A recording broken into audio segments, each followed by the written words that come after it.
What's up guys, Jivan back with another video. In this video, you're going to be seeing my highlights from the UEFA Cup, however you say it, the UEFA Solo Cup. I did really well in this cup, played super consistently, and I'm going to try to explain how, but for the most part, this is going to be a highlights video. I'm going to be telling you the most important things I did to play consistently and place really well in this tournament, and hopefully it'll help you out with future solo events. Before we get into this video, please consider using code JivanTV in the item shop, or at least make sure you got somebody's code in because it helps us creators out a ton. Now let's get into this video. So first thing to note, this tournament was open to all players. So it wasn't just champs players, which means in the first game of these types of tournaments, you want to play aggressive and try to get a lot of kills. Even if you're not the best fighter, you want to pick more fights than usual in this type of tournament. Just in the first game though. This tournament was heavily placement based, so the rest of this tournament I was playing really safe. So first off, just enjoy these keying highlights. If you guys need help with fighting, I have so many fighting tutorials and more to come soon. But I'll be back to explain how I played really consistently once we get to the stackers.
So game 2 I died off rip, and because of that, I wanted to switch up my game plan. If I didn't have the best drop at this spot, I was going to curve to one of the other drop spots really close by. That's a good strat. If you can find an outskirt spot or a POI, see where other players are going, see who has the best drop, and then curve to a building that's uncontested. It's a good strategy to get uncontested loot off spawn. So after that off spawn fight, I wanted to rotate all the way to where I predicted the second zone would pull. However, I got cut off and pushed right here, and so I was forced to fight this, and literally, I should have died. You're gonna be like, Jivan, you're so lucky. Trust me, I know. Anyways, that's the biggest thing. I try to start rotating to where I predict the second zone will be. I am really good at predicting second zones, and if you guys want to see a tutorial on how I'm able to find out where second zone is gonna go every single time, let me know in the comments. But I'll try to do a little bit of explaining of it later on in this video. But anyways, here's where I was talking about where I got super lucky. This was just ridiculous. Man's choked.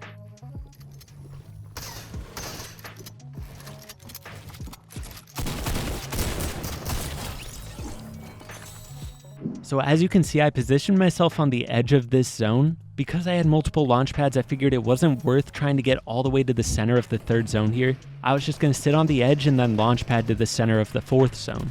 If you're not fast enough to get to the center of the third zone, it can be really difficult to rotate through everybody, so launching in this situation was really smart. And then I saw somebody use a launch pad over here, and I waited patiently for all the players to sprint over to it, because if too many players get there at once, it's a bloodbath. So I wanted to make sure I was safe when I was going to hit it. I even got some beams on people while they were going for that thing. And now that we're at moving zones, you can see that the moving zone pulled all the way across, so it was really good that I saved my launch pad, because I launch all the way to the front side of zone once zone starts pulling, and I just stay in the front as long as I can. I'll be back with more advice in the next game.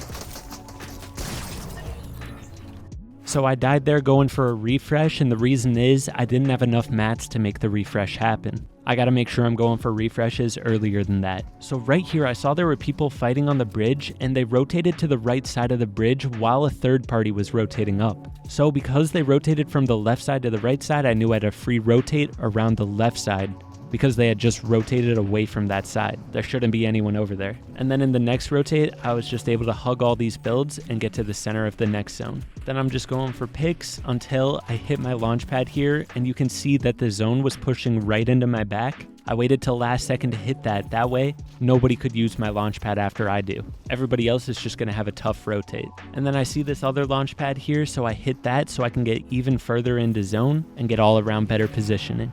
I almost landed in this guy's box, but I did not want that to happen, so I went to the side. Not really interested in taking a 50-50 right now. So at this point in the game, you can see that the moving zone pulls all the way across the map. You don't want to rush this type of rotate. I'm really scanning around the area trying to see the best place to make this rotate. I see that the right side is probably going to be the easier rotate. It wasn't free, but I made it work.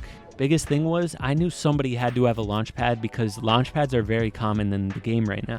So I'm kind of hugging the back edge and seeing where all the players are and reading the situation. Nobody was laying a launch pad, so I was starting to get a little bit stressed, but I was trying to make it work. So I'm just trying to keep on moving forward in a layer that's hard for people to have an angle on me. If you can get to a layer where people can't spray at you, that's the best place to be.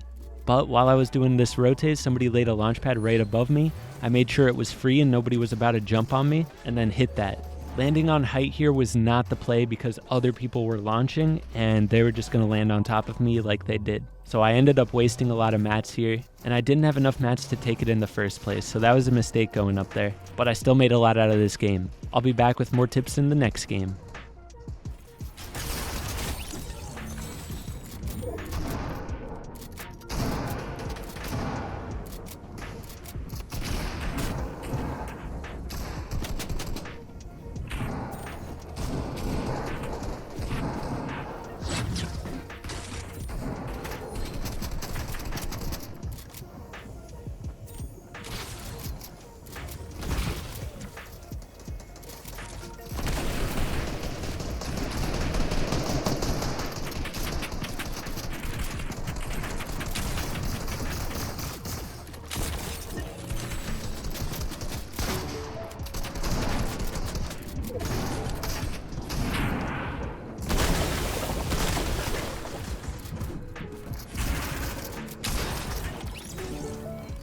So here's an example of how I'm able to predict zones every time. As you can see, the zone pulls far to the southeast. When it pulls really far in one direction, it usually pulls further in that direction again. So I want to get around retail row in this zone. It ended up pulling over there, but then in the third zone, it pulls a little bit away. Luckily, I had a car up here in case it pulled down the hill, so I have a free rotate to the next zone.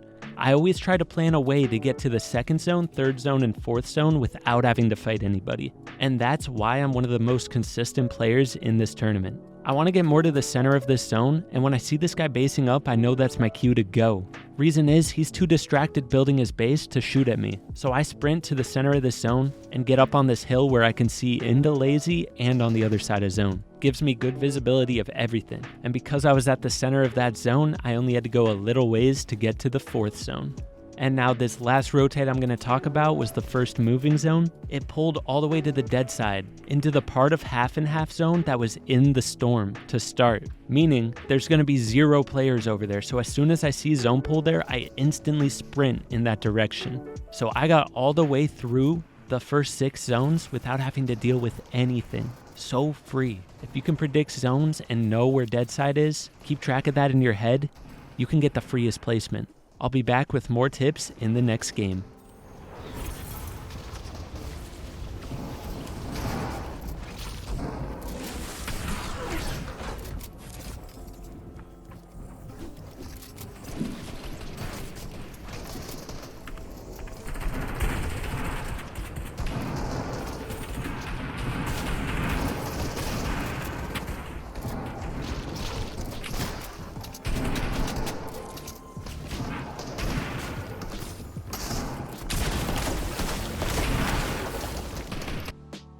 As you saw, I died to Jelty there. He shot me straight through my ramp and then through my floor. I kind of was bewildered. He caught me barely phasing that ramp. If you want to see what I'm talking about, go watch that back. It was ridiculous. But it was my fault because I made a bad rotate right next to his box. I should have gone down a layer. If I would have gone down a layer, I would have been chilling. Anyways, in this game, I did the same strategy for predicting zones as I did in the last game. I tried to get all the way in the direction where the first zone was pulling, because that's usually where second zone pulls, and so I got free placement. This game, I should have gone for a refresh earlier, again. I'm taking note of that for future solo tournaments. I actually got somebody weak on my rotate here, and all I had to do was psycho in on them. It was earlier in the rotate, but that could have saved my game. Either way, I made a nasty play here to clutch up some more points. Check it out.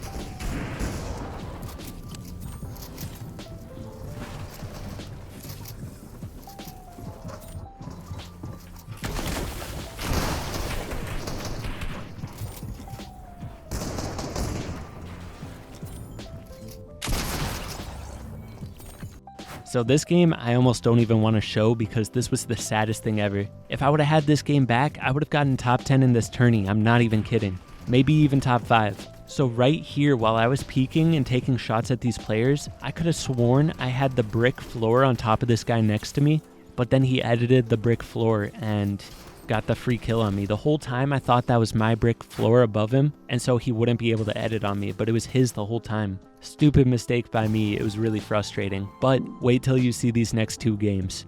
Big, clutch, city. Let's go. So I got that first free kill off the rip, and then I get this second free kill. Nice way to start off this game for sure. But this was the clutchest part of the tourney. I got pooped on by G2 Smacked, but he choked so bad, bro. He lost a 50-50 when he had like 180 health advantage. And because of that kill, I had 3 launch pads and high ground. The thing is, I didn't have enough time to play this entire game out, and so the way I handled this situation is I get to around like 4th, 5th zone, and when I have like 5 minutes remaining until I need to back out, I just start keying everybody on low ground. So I had high ground here and I could have kept it, but I didn't think I was going to get enough points to qual if I won this game, so I wanted to have a backup game. But I went off here, check it out.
So last game, I know it's going to be an absolute stacker. Everybody needs a few placement points here to be able to qualify, so everybody's playing for the win. Just like a few games ago, I make an early rotate in this zone. I try to position myself to where I predict the second zone would pull. Sure enough, it pulled over here, and I got to the Spire Tower early enough so that I could position myself up there. If the third zone pulled away from me, I could Spire Tower to it. It worked out perfectly. Look at this, straight to the center of the third zone, exactly where I need to be. Only problem was, I was having trouble getting Storm Surge tags.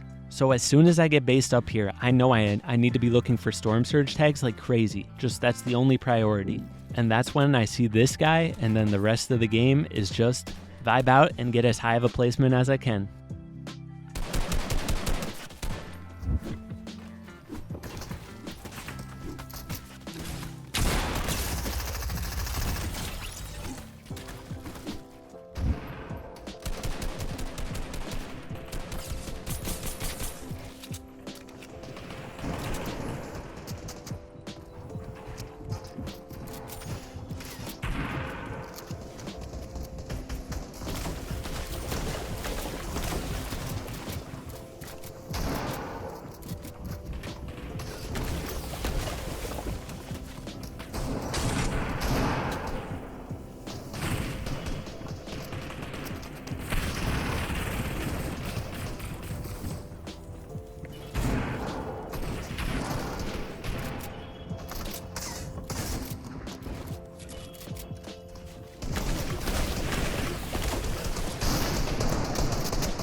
If you made it to the end of this video, I love you.